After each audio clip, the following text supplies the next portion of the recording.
going on? Not much. Just halfway, roughly through, compared to kind of what you had hoped to accomplish, where you at? Yeah, I think our vets are doing a nice job. I really do. I think they're practicing hard. Competitiveness is there.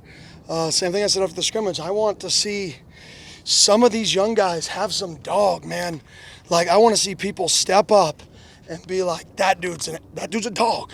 If that dude's next to me on the field for a fourth down, the game on the line, I trust him. We don't have enough of those guys yet. And they're young, so I get it. Like, Rome wasn't built today. But it's still, like, it's the mindset of them.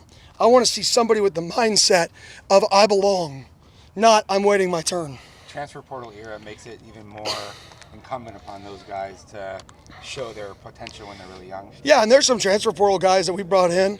Those are vets to me that have done that, that have that dog in them. It's more like our freshmen, sophomore, like our freshmen, redshirt freshmen, the young guys. Those are the guys who, we have so many returners, they can get comfortable in their role of, I'm behind blank. And that's probably not going to change. But you can't get comfortable. Like, you still have to, when we take some of those guys off the field, that's your squad now. You got to be able to show that you can lead the group of men, that you have that your guys will rally behind if you happen to be in the game. And we're going to have to count on some of those guys. Speaking of dogs, how about Clayton? What kind of leadership does he bring? I mean, his growth in the last 3 years here is incredible. The way he runs to the ball now, his size being 245 pounds as opposed to 220-something when he showed up, his work habits, like, talk about a guy who's completely changed, in my opinion, the trajectory of his life. I think his life is going to be completely different, the Clayton now, as opposed to the Clayton, 2.5 years ago when he showed up here. And that's what excites me, not just football, because I think football he's going to excel and he's going to have a chance at the next level.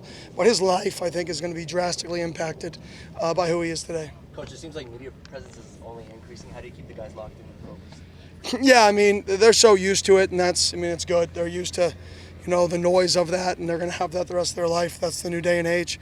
So my biggest thing is we're not going to hide from it. We're not going to hide from the new normal. We're going to embrace the new normal. So I think they're used to that.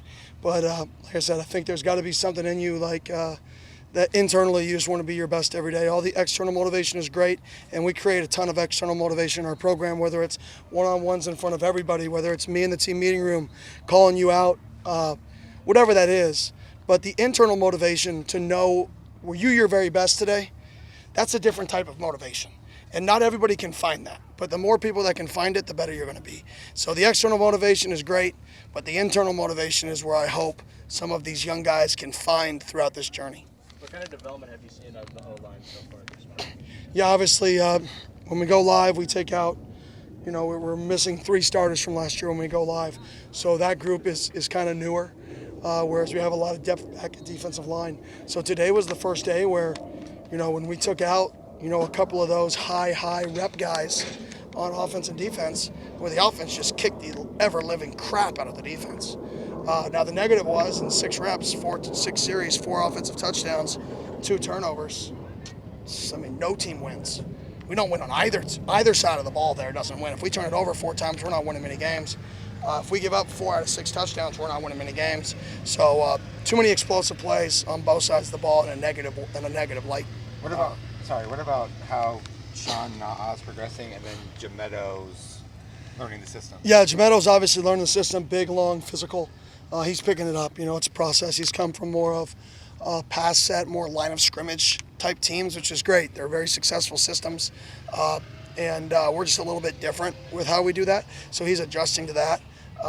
And then Sean, I think, is returning to the Sean that, we saw his true freshman year. I think he's returning to that stage. Obviously last year was injured, banged up, so he never really got back. I think he's definitely trending in the right direction. And with development, when you talk about like the guys that came in last year for spring ball that graduated early, how have you seen on both like guys on offense, defense that did it, but just their growth with this install this spring? Yeah, I mean, we throw a lot at them. We're not going to slow down for a true freshman that shows up. So they're definitely going to be playing probably slower than they actually are. And we're all aware of that if you're thinking, you're not playing fast. So they're thinking, so they're not playing as fast as they could. But you saw Corey have a big play today on a slot post. I mean, you've seen a few guys I mean, Makai is a guy who continues to show up for me as a guy who could help us this year.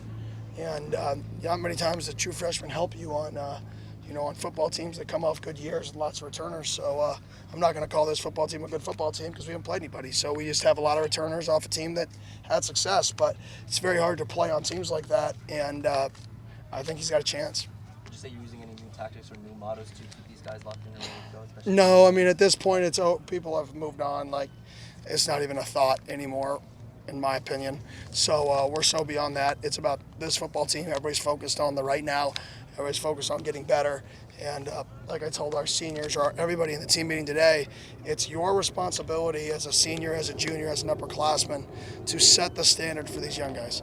You do not want to come back here in 6 years. Come back with all your teammates or 10 years and then celebrate last year's success and go watch a football team that sucks. Go watch a football team that doesn't play hard. Go watch a football team that doesn't compete. Go watch a football team that isn't physical. And that's everybody's responsibility. It's everybody's responsibility that if you want not just the present to be good, but also the future to be good, it's those upperclassmen's responsibility to keep that standard and not allow it to drop. And if we continue to do that, we'll maximize this coming year and we'll maximize the year's future. And it could be fun. Through 7 practices, which position group has impressed you the most with the level of competition? Defensive line. Our D-line is super, super competitive right now. I think Clayton and Prince and Watt and CJ, obviously, a lot of these guys are playing at the best level they've played at since they've been here. That's why we take them out for the live periods, is we already know what they can do. And I think we know they're going to be naturally better this year because of the strength and the work ethic and the mindset that they've had. Appreciate it. Perfect. Thank you.